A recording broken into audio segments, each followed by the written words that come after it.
पिछले 5 दिनों में तालिबान बहुत तेजी से आगे बढ़ा और काबुल तक पहुंच गया। इसके पीछे अफगानिस्तान की कमजोर सरकार है, बोरिया बिस्तर समेट कर जाने वाला अमेरिका है, अंदर से खोखली हो चुकी अफगान सेना है और तालिबान के पहले से आधुनिक हथियार और आक्रामक प्लान।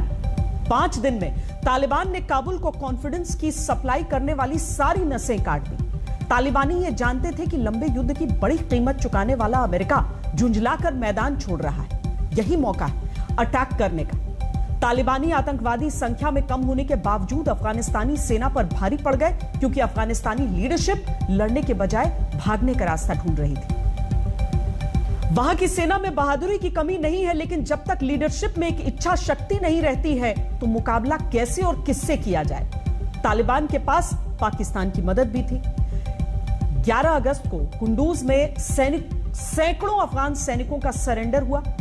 फैजाबाद और काबुल से 140 किलोमीटर दूर पुले खुमरी तालिबान के हाथ में गया। अमेरिकी सेना की चेतावनी, अगले 90 दिन में तालिबान पूरे अफगानिस्तान पर कब्जा कर सकता है, यह कहा गया। 12 अगस्त को तालिबान ने काबुल से 150 किलोमीटर दूर गजनी शहर पर कब्जा कर लिया। हेरात भी अफगान सरकार के हाथ से चला गया। 13 अगस्त को कंधार पर कब्जा हुआ और लश्कर गाह भी तालिबान के हाथ में चला गया। फिर 14 अगस्त असदाबाद, गर्देज और मज़ार शरीफ पर कब्जा हुआ। 15 अगस्त को जलालाबाद पर कब्जा हुआ। इसके बाद तालिबान काबुल में घुस गया और फिर प्रेसिडेंशियल पैलेस की ये तस्वीरें सामने आई। मेज पर AK-47 रखी है। तालिबानी आतंकवादी बड़े शौक के साथ फोटो सेशन करवा रहे हैं और दुनिया गहरे शौक यानी आघात में। कहते हैं एक तस्वीर 1000 शब्दों के बराबर होती है, तो आज 1000 शब्दों के बराबर वाली बहुत सी तस्वीरें अफगानिस्तान से आई। जैसे एक पूरा का पूरा देश किसी टाइम मशीन से 1000 साल पीछे के दौर में पहुंच गया। तालिबान की नई शासन व्यवस्था क्या होगी, इसका पूर्वानुमान कुछ हद तक तालिबान के शासन में काबुल के पहले दिन की तस्वीरों से लगता है।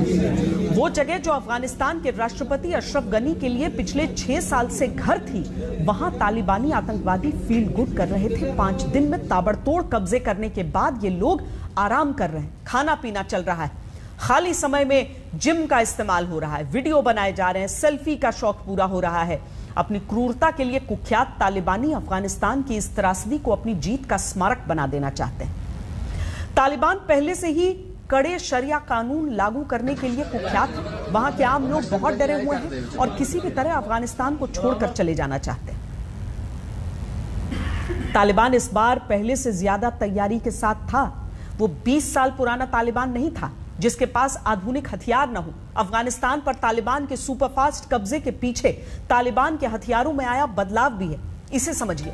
20 साल पहले तालिबान के पास न तो कॉम्बैट एयरक्राफ्ट था, न सामान्य हेलीकॉप्टर थे, न लड़ाकू हेलीकॉप्टर था, लेकिन अब उसके पास लड़ाकू विमान है।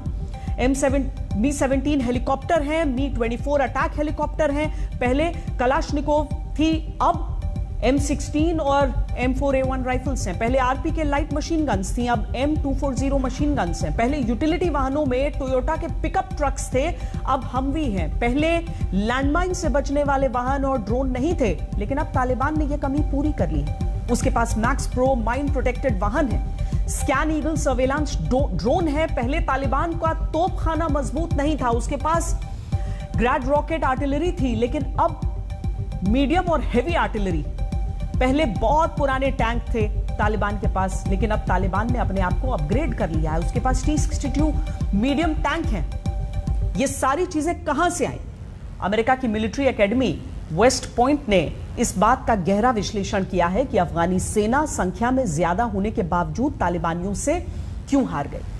वेस्ट पॉइंट के अनुसार अमेरिका ने तमाम आधुनिक हथियार और साजो सामान अफगान सेना को उपलब्ध करवाया, लेकिन अफगान सेना के तमाम जवान जो कि देश से कम पढ़े लिखे युवा थे, वो इन संसाधनों का सही इस्तेमाल नहीं कर पाए। अफगानिस्तान का इंफ्रास्ट्रक्चर लचर था।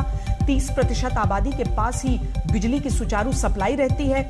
ऐसे में एयरफोर्स और हाईटेक संचार व्यवस्थाओं पर निर्भरता बढ़ गई। अफगानी सेना के 3 लाख जवानों में से 1,85,000 जवान ही सीधे सीधे वहां के रक्षा मंत्रालय के कंट्रोल में थे।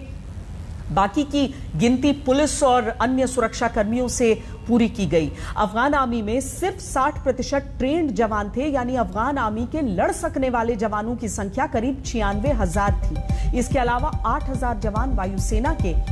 लोगों के बीच में आर्मी छोड़ने की वजह से अफगान आर्मी को हर साल अपने 25% जवान बदलने पड़े। इससे भी ट्रेनिंग और युद्ध के लिए तैयार रहने की क्षमता पर असर पड़ा। दूसरी तरफ तालिबान के पास 60,000 लड़ाके हैं और कुल मिलाकर 2 लाख लोगों की मैन पावर। ऐसी रिपोर्ट्स भी हैं कि पहले पेंटागन से अफगान सैनिकों की सैलरी आ रही थी, लेकिन अप्रैल में अमेरिका ने जब वहां से निकलने की घोषणा की तो इसका बोझ अफगान सरकार पर आ गया और बाद में कई सैनिकों ने सोशल मीडिया पर शिकायत की कि उन्हें सैलरी नहीं मिल रही, उनकी हालत खराब है।